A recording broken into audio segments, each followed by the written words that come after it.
Welcome to Nanak Classes. दोस्तों, Nanak Classes के YouTube channel पे आपका स्वागत है। आज है 6 जनवरी 2022 और 6 जनवरी 2022 के जितने भी most important Rajasthan current affairs के क्वेश्चन बनते हैं, आज हम उनका डिस्कस करेंगे। पूरा वीडियो ध्यान से देखना और लास्ट में मैं आपसे क्वेश्चन पूछूंगा जिनके जवाब आपको कमेंट बॉक्स में देने। दोस्तों, वीडियो अच्छा लगे लाइक कर देना, शेयर कर देना। अगर आप चैनल पे नए हैं तो इसको सब्सक्राइब कर लेना और इसके पास लगे बेल आइकन के घंटे को दबा लेना ताकि जो भी वीडियो अपलोड हो आप तक उसका नोटिफिकेशन पहुंच सके। तो स्टार्ट करते हैं। सभी विद्यार्थियों को गुड मॉर्निंग।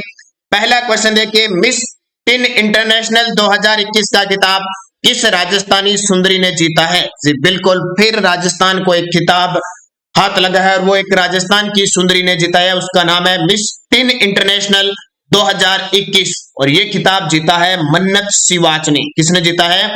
मन्नत सिवाच ने मिस टीन इंटरनेशनल 2021 का खिताब जीता है। तो मुख्य तथ्य देखिए, कहां की है? जयपुर की। जयपुर की मन्नत सिवाच गुरुग्राम के किंगडम ऑफ ड्रीम्स में हुए मिस इंटरनेशनल टीन 2021 का खिताब जीता है। तो याद रखना, अब ये इंडिया के लिए प्रतिनिधित्व करेगी। मानसी राठौड़ ने मिस राजस्थान 2021 का खिताब जीता और लक्षिता सोनी ने मिस मूमल 2021 का खिताब जीता। जो मरु महोत्सव होता है जैसलमेर में, वहां मिस मूमल का खिताब जीता। मन्नत सिवाच ने मिस टीन इंटरनेशनल 2021 का खिताब जीता, जयपुर की है। और मानसी राठौड़ ने 2021 का मिस राजस्थान का खिताब जीता। ये इंपॉर्टेंट है। और 2020 का खुशी अजवानी ने जीता था। तो ये इंपॉर्टेंट क्वेश्चन, तस्वीर देख सकते हो। जयपुर की मन्नत मिस टीन इंटरनेशनल बनी और अब करेगी इंडिया को रिप्रेजेंट। तो अच्छे तरीके से याद रख लेना, नाम क्या है? मन्नत सिवाच। मन्नत सिवाच। दूसरा क्वेश्चन देखिए, इससे पहले वीडियो को आप लाइक करें, शेयर करें ज्यादा से ज्यादा। अगर आप चैनल पे नए हैं तो इसको सब्सक्राइब कर लें, इसके पास लगे बेल आइकन के घंटे को दबा लें ताकि जो भी वीडियो अपलोड हो आप तक उसका नोटिफिकेशन पहुंच सके। एशियन बॉक्सिंग चैंपियनशिप के लिए अरुंधति शर्मा का भारतीय बॉक्सिंग टीम में चयन हुआ है। इनका संबंध किस खेल से है? एशियन बॉक्सिंग चैंपियनशिप के लिए अरुंधति शर्मा का भारतीय बॉक्सिंग टीम में चयन हुआ है। इनका संबंध किस जिले से है? तो इनका संबंध है कोटा। कोटा की शेरनी है, कोटा की बॉक्सर है ये अरुंधति शर्मा, जिनका हाल ही में एशियन बॉक्सिंग चैंपियनशिप भारतीय बॉक्सिंग टीम में चयन हुआ है। तो उज्बेकिस्तान में 20 से 30 जनवरी तक आयोजित होने वाली एशियन बॉक्सिंग चैंपियनशिप के लिए कोटा की अरुंधति चौधरी का चयन भारतीय महिला बॉक्सिंग टीम में हुआ है। ये इंपॉर्टेंट है। तस्वीर देख सकते हो, ये देखिए अरुंधति चौधरी। अरुंधति शर्मा जो 2019 में बेस्ट एशिया की बेस्ट बॉक्सर भी चुनी गई थी। तो कौन है? अरुंधति चौधरी। और ये अरुंधति चौधरी है, अरुंधति शर्मा नहीं, अरुंधति चौधरी है। याद रखना, इंपॉर्टेंट है। क्वेश्चन पेपर में पूछा जा सकता है। कहां की है? कोटा की। तो अरुंधति चौधरी है, ये शर्मा नहीं है। कहां की है? कोटा की। जब कोटा की बात आती है तो कुछ बातें आपको याद रखनी है। कोटा की बात याद रही तो राजस्थान का दूसरा स्पाइस पार्क कोटा में स्थापित किया गया, रामगंज मंडी जो कोटा के अंदर, ध्यान रखना ये इंपॉर्टेंट है। इसके अलावा चंबल साहित्य घाट बनेगा, चंबल माता की मूर्ति लगेगी चंबल नदी पर कोटा के अंदर। और राजस्थान का सबसे बड़ा पुल भी यहाँ पे चंबल नदी पर बनेगा। और अभी चंबल के अंदर अभेड़ा बायोलॉजिकल पार्क है जो राजस्थान का चौथा बायोलॉजिकल पार्क का उद्घाटन हो चुका है। टोटल राजस्थान के अंदर 5 है, 5वें का भी उद्घाटन नहीं हुआ है और चौथे का हो चुका है। तो अभेड़ा बायोलॉजिकल पार्क जो राजस्थान का सबसे बड़ा जैविक उद्यान है वो है कोटा के अंदर। तो ये बातें याद रखना, बाकी हम कोटा की चर्चा करते ही रहते हैं। अगला क्वेश्चन, राजस्थान के किन साहित्यकारों को डॉक्टर रत्नाकर पांडे स्मृति सम्मान प्रदान किया गया? राजस्थान के किन साहित्यकारों को डॉक्टर रत्नाकर पांडे स्मृति सम्मान प्रदान किया गया? तो इसका उत्तर हो जाएगा श्री कृष्ण शर्मा और फारूक अफरीदी, दोनों को। ए और बी दोनों ही उत्तर इसका हो जाएगा। राजस्थान के साहित्यकार जिन्हें डॉक्टर रत्नाकर पांडे स्मृति सम्मान प्रदान किया गया। तो भीलवाड़ा में, कहां पे? भीलवाड़ा में सोनी राष्ट्रीय साहित्यांचल शिखर सम्मान समारोह में, कहां हुआ था? भीलवाड़ा में सोनी राष्ट्रीय साहित्यांचल शिखर सम्मान समारोह में जयपुर के वरिष्ठ साहित्यकार और संपादक श्री कृष्ण शर्मा और वरिष्ठ व्यंग्यकार कवि फारूक अफरीदी को डॉक्टर रत्नाकर पांडे स्मृति सम्मान प्रदान किया गया। तो इसको अच्छे तरीके से पढ़ लेना, डॉक्टर रत्नाकर पांडे स्मृति सम्मान। अगला देखिए, हिंद महासागर की 25 फीट की गहराई में पेंटिंग बनाकर एशिया बुक ऑफ रिकॉर्ड्स में नाम दर्ज करवाने वाले नितिन का संबंध किस खेल से है? हिंद महासागर की 25 फीट की गहराई में पेंटिंग बनाकर एशिया बुक ऑफ रिकॉर्ड्स में नाम दर्ज करवाने वाले नितिन का संबंध कौन से खेल से है? तो ये निशानेबाज है जी, बिल्कुल। पैरा निशानेबाज भी हाथ आजमा चुके हैं ये। मूल रूप से जयपुर निवासी और जयपुर सचिवालय में कार्यरत नितिन ने हिंद महासागर की 25 फीट की गहराई में पेंटिंग बनाकर एशिया बुक ऑफ रिकॉर्ड में अपना नाम दर्ज करवाया है। नितिन पैरा गेम्स शूटिंग में 10 मीटर एयर पिस्टल में गोल्ड मेडल भी जीत चुके हैं। नितिन पैरा गेम्स किसमें? निशानेबाजी में, और कौन से? 10 मीटर एयर पिस्टल में गोल्ड मेडल भी जीत चुके हैं। हिंद महासागर की 25। और आपको पता है कल मैंने 2 वीडियो डाल दिए छोटे छोटे भारत के प्रमुख जलप्रपात और भारत की झीलें। उन छोटे छोटे 5 से 10-10 मिनट की क्लासों को देखते रहना, क्योंकि स्पेशल वो शुरू किया गया है। क्योंकि वैसे अपने क्लास देते रहे तो बहुत टाइम लग जाता है और पेपर भी हो जाता है, क्लास नहीं देती। अब वो छोटी छोटी मुहिम है, चलती फिरती क्लासें हैं, कभी आप देख सकते हो। बस ज्यादा 10 मिनट से ज्यादा वो कभी क्लास नहीं होगी। बस छोटी छोटी क्लास में उसमें वर्ल्ड का और इंडिया का ज्योग्राफी, हिस्ट्री वो सब कवर हो जाएगा, जो अपने ग्राम सेवक के लिए और राजस्थान पुलिस के लिए जो भी सिलेबस है उसके अकॉर्डिंग उसको पढ़ते रहना बस। क्योंकि 5-7 मिनट कितनी होती है, 5-7 मिनट तो वैसे ही लगा देते हैं। तो देखते देखते एक बार रीडिंग जरूर लगा लेना उन सारे विद्यार्थियों को, और शेयर कर देना ज्यादा से ज्यादा। तो लगातार उस क्लास को रखेंगे आपने। तो जैसे हिंद महासागर, प्रशांत महासागर, उनकी छोटी छोटी जो मुख्य रहस्यमयी बातें होती है उनकी चर्चा करते रहेंगे। अब तीरंदाजी की जब भी बात आए तो तीरंदाजी की खिलाड़ियों के नाम याद रखना। एक तो स्वाति दुधवाल, कौन है? स्वाति दुधवाल। और एक पैरा जो तीरंदाज है श्याम सुंदर स्वामी बीकानेर के, ये राजस्थान के 2 तीरंदाज मुख्य है। दीपिका भी है। इसके अलावा भाला फेंक की बात करें, भाला फेंक में एक नाम याद रखना आपको, देवेंद्र झाझड़िया का, एक सुंदर सिंह गुर्जर का, एक याद रखना है आपको संदीप चौधरी का। ये 3 भाला फेंक के खिलाड़ी राजस्थान के याद रखने हैं मुख्य तौर पे। और नौकायन का जब नाम आए तो ये अर्जुन लाल जाट, क्या नाम है? अर्जुन लाल जाट का नाम आपको याद रखना है। तो ये कुछ बातें आपको जब भी खेल की खिलाड़ी की बात आती है। और ध्यान रखना इन्होंने जो पेंटिंग बनाई है उसमें क्या दर्शाया गया है? उसमें ये दर्शाया गया है कि खुद मास्क पहने हुए खड़े हुए हैं, मास्क पहने हुए, कि कोरोना है, सुरक्षित रहो, मास्क पहनो, ऐसी तस्वीर इन्होंने बनाई है। अगला देखिए, हाल ही में 5 जनवरी को मारवाड़ के जेता व कुंपा का बलिदान दिवस मनाया गया। जी बिल्कुल, मारवाड़ में जेता व कुंपा के बलिदान को भूला नहीं जा सकता। वो 5 जनवरी 1544 की बात, वह किस युद्ध में वीर गति को प्राप्त हुए थे? हाल ही में 5 जनवरी को मारवाड़ के जेता व कुंपा का बलिदान दिवस बनाया गया। वह किस युद्ध में वीर गति को प्राप्त हुए थे? वह युद्ध था गिरी सुमेल का युद्ध। कौन सा? गिरी सुमेल का युद्ध था।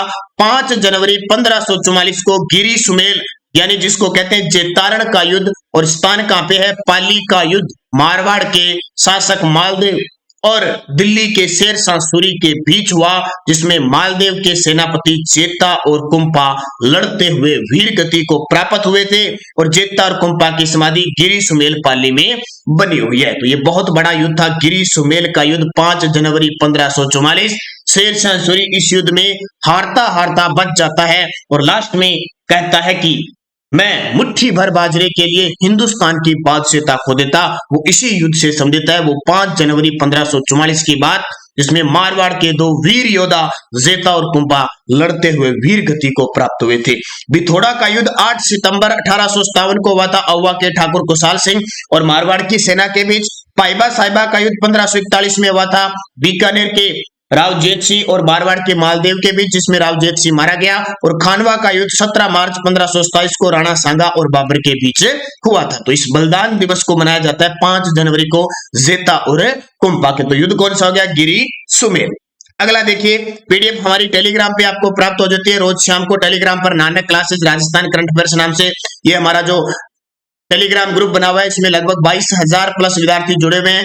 वीडियो के डिस्क्रिप्शन में लिंक है, आप भी जुड़िए। कोई भी लिंक, कोई भी सूचना यहाँ पे तुरंत प्रभाव से आपको मिल जाती है। ग्राम सेवक के लिए अभी जो फॉर्म भरा था उसके आवेदन में अगर आपकी त्रुटि है तो आप आवेदन में त्रुटि अभी उसको सही करवा सकते हो। और 10 तारीख से रीट के जो 32,000 की वैकेंसी है, जिसने पहले रीट दिया था, उसका काउंसलिंग फॉर्म भरोगे। अगला, मुंबई में आयोजित Dada Saheb Phalke fashion life time icon award 2021 Rajasthan की किस बेटी ने जीता?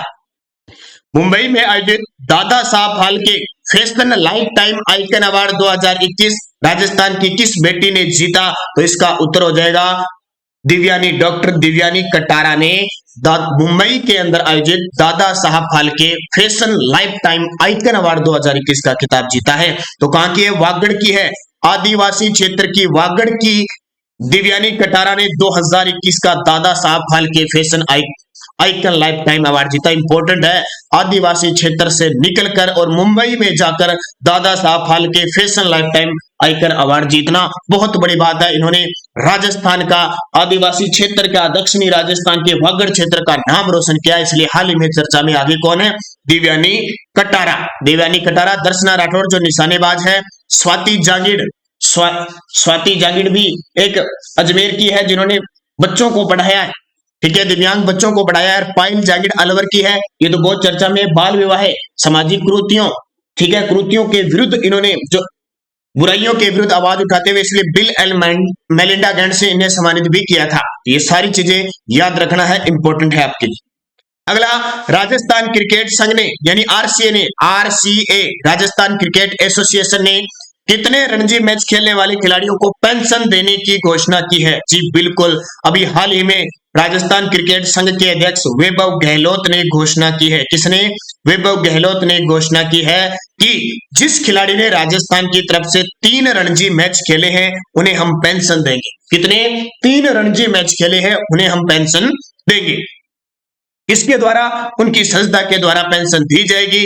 अब आपको बताना चाहिए, राजस्थान में क्रिकेट जगत का सबसे बड़ा पुरस्कार कौन सा होता है?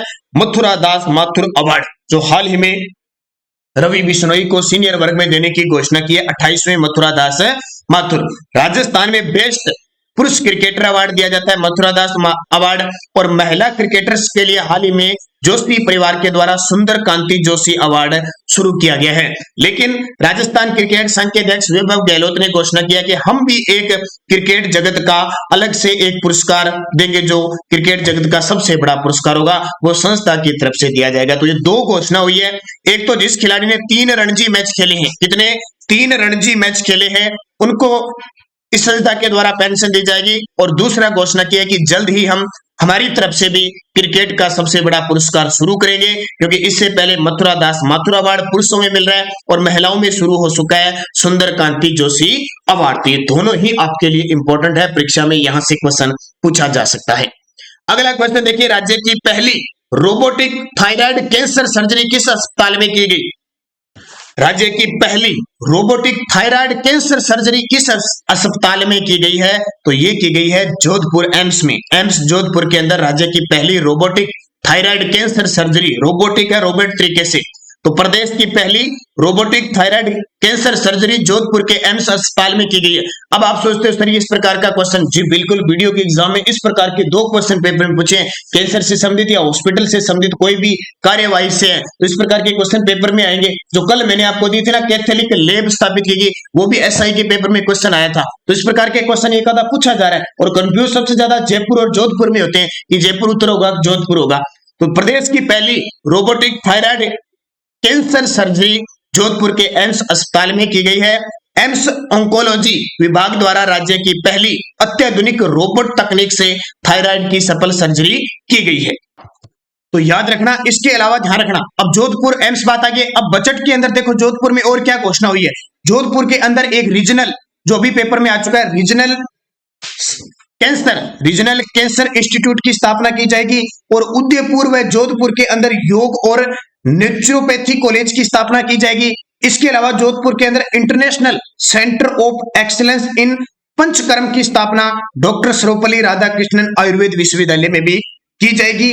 इसके अलावा जोधपुर का जो उमेद हॉस्पिटल है उसमें special institute of maternity and neurotology की स्थापना भी की जाएगी। अब ये क्वेश्चन पेपर में आ जाते हैं, कई बार घूम फिर के पूछा जा सकता है। और अजमेर में राज्य आयुष अनुसंधान केंद्र की स्थापना की जाएगी। कहां पे? अजमेर में राज्य आयुष अनुसंधान केंद्र की स्थापना की जाएगी। तो अब इसका उत्तर क्या हो जाएगा? एम्स जोधपुर। राज्य की पहली रोबोटिक थायराइड कैंसर सर्जरी किस अस्पताल में की गई? एम्स जोधपुर में। अगला क्वेश्चन, ठीक है। अब पिछले वीडियो का क्वेश्चन क्या था? भगवती चौधरी का संबंध किस खेल से है? भगवती चौधरी का संबंध किस खेल से है? तो इसका उत्तर है हैमर थ्रो। सभी ने आपका जवाब दिया था। इसके अलावा एक खिलाड़ी और है राजस्थान की जिसका नाम है मंजू बाला, वो भी किस खेल की है? हैमर थ्रो की।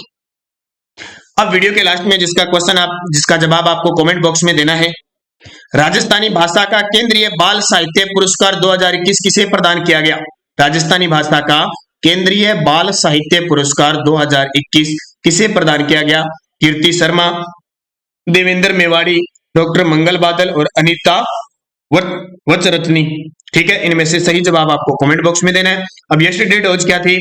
राजस्थान दिवस कब बनाया जाता है? 30 मार्च। सभी विद्यार्थियों का सही जवाब था स्वस्थ हरा खेत हरा नारा किस योजना से संबंधित है? मृदा स्वास्थ्य कार्ड योजना से। विराट सभ्यता के खोजकर्ता कौन थे? दयाराम सानी। उन्होंने 1937 में विराट सभ्यता जो बाणगंगा नदी के किनारे है और जयपुर के अंदर स्थित है, इसकी खोज 1937 में दयाराम सानी ने की थी। लेकिन उत्खननकर्ता ध्यान रखना अलग थे, कैलाशनाथ दीक्षित इनके जो क्या थे?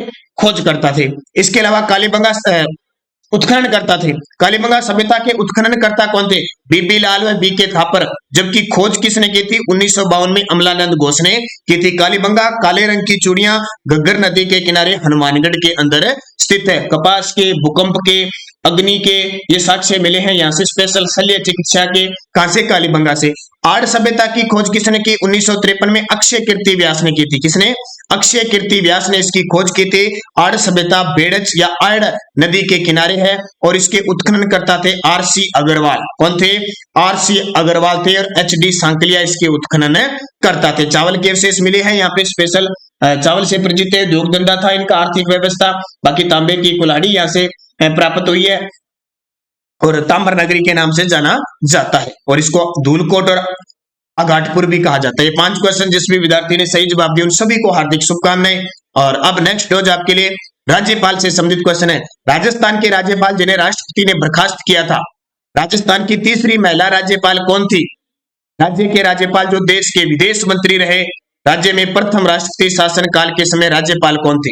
राज्य में प्रथम राष्ट्रपति शासन काल के समय राज्यपाल थे। और राजस्थान के राज्यपाल जो आरपीएससी के सदस्य रहे थे। किसके? आरपीएससी के सदस्य। पांचों ही जवाब आपके लिए शानदार है। जबरदस्त तरीके से कमेंट में आपको देना है। जाते जाते वीडियो को लाइक शेयर जरूर कर देना। और जिस विद्यार्थी ने अब तक हमारी ये पीडीएफ नहीं खरीदी है, 2020 और 2021 की राजस्थान करंट अफेयर्स की पीडीएफ नहीं खरीदी है, तो 10 जनवरी तक आपको ऑफर दिया जा रहा है। महज 50 रुपए की ये पीडीएफ आपको मिल रही है। 10 जनवरी के बाद इसका प्राइस है वो 100 रुपए हो जाएगा। 8094496272 इस नंबर पे फोन पे, गूगल पे, पेटीएम की व्यवस्था है। फोन पे इसी नंबर पे करके और इसी पर व्हाट्सएप पे आपको 2020 और 21 की स्पेशल मिल जाएगी। इसके साथ फ्री आपको इंडिया करंट अफेयर्स 2021 की वन लाइन भी मिल सकती है। इन सब का आप प्रिंट निकाल सकते हो। तो 8094496272 पर 50 रुपए पे कीजिए और फोन पे, गूगल पे, पेटीएम और इसी नंबर पे व्हाट्सएप के माध्यम से आप पे कर सकते हो और पीडीएफ प्राप्त कर सकते हो। तो ये सारे आज के करंट थे। जाते जाते वीडियो लाइक शेयर सब्सक्राइब जरूर करें। धन्यवाद। जय हिंद, जय भारत।